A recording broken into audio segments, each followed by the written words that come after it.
Okay, situation 20. So, it is a reinforced concrete problem. Refer to the column shown in the figure. Dimension WL is given. Alright.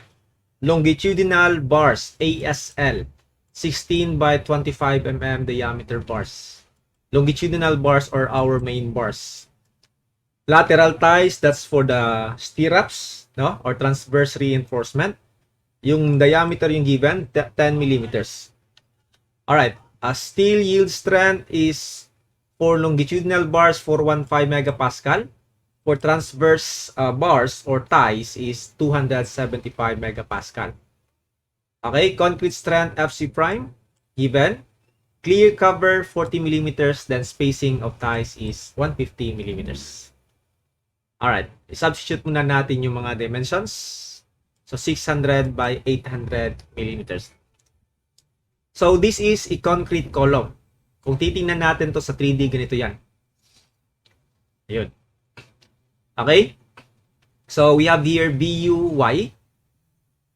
Okay, ito naman is BUX. Now, yung tinutukoy na spacing of ties, okay, distance between ties or stirrups. Yan yung spacing natin. Kung titingnan natin sa loob ng concrete, no? Okay, first question.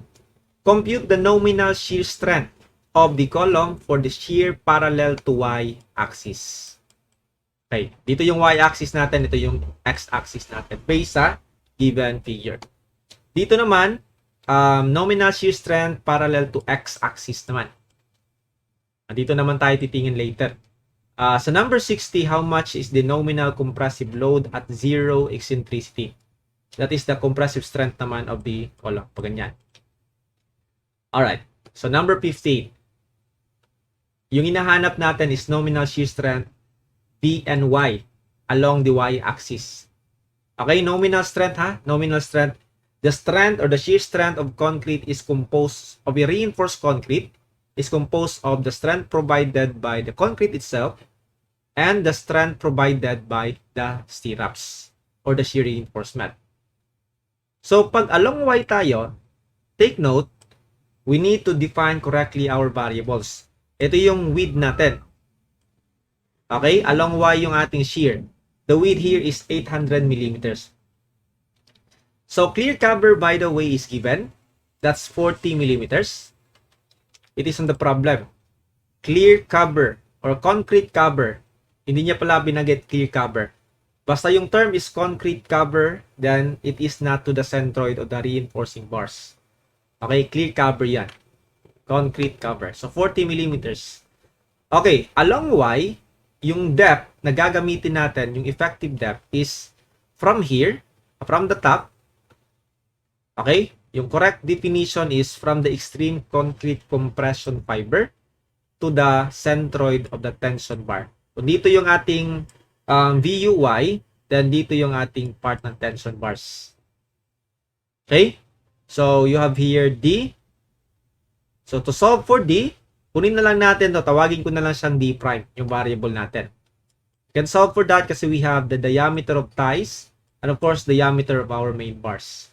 So to solve for D prime, starting from the bottom, 40, okay, plus diameter of these ties. Diameter of ties given sa problem is 10 millimeters. Gusto natin to the centroid of the main reinforcement. So, kalahati ng main diameter. The main bar diameter is 25 millimeters. I-divide natin ng 2 para to the centroid tayo. So, our D prime here is 62.5. Alright, obviously, yung D, yung effective depth in this direction is 600 minus D prime. 600 minus D prime. Alright, with known D prime, kuha natin si effective depth in Y direction. Now, the shear strength provided by concrete. So, we will just assume na it is simplified method.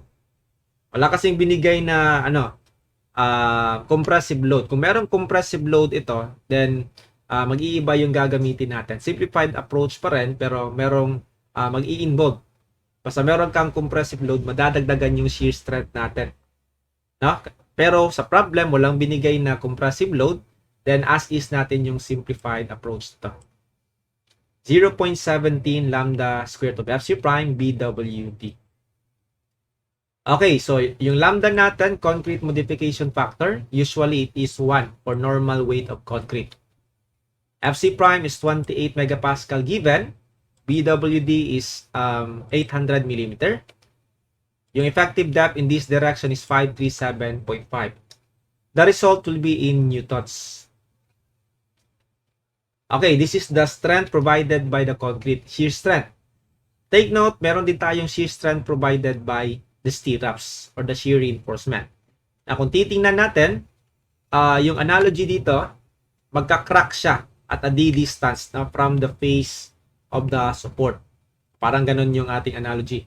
So kung halimbawa magka-crack yan, in this direction, tutulong yung ating stirrups na mapigilan yung tensile crack. So ilang stirrups yung opposite sa VUY?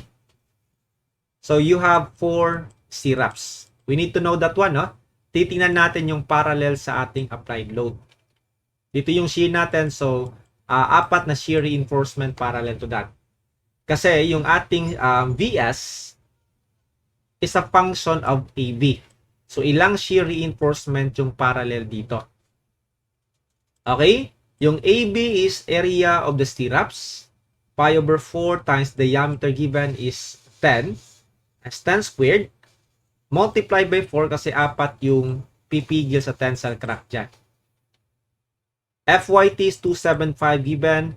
Yung depth natin along this direction is 537.5.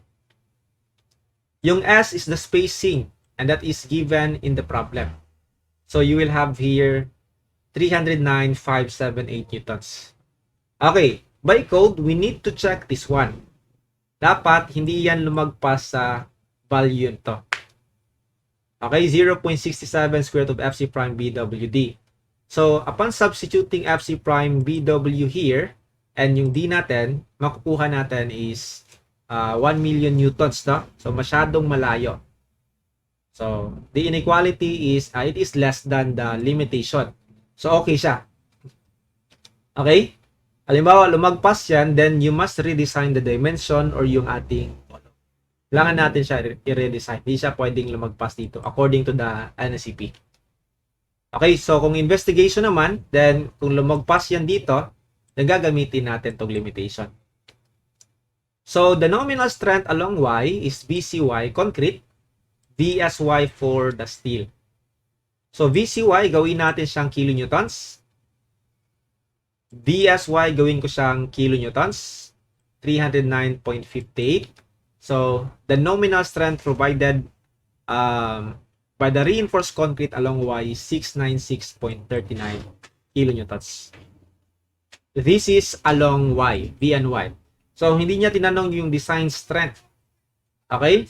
Pag sinabing design strength, that must be a phi Vn. Multiplyan pa natin ng phi.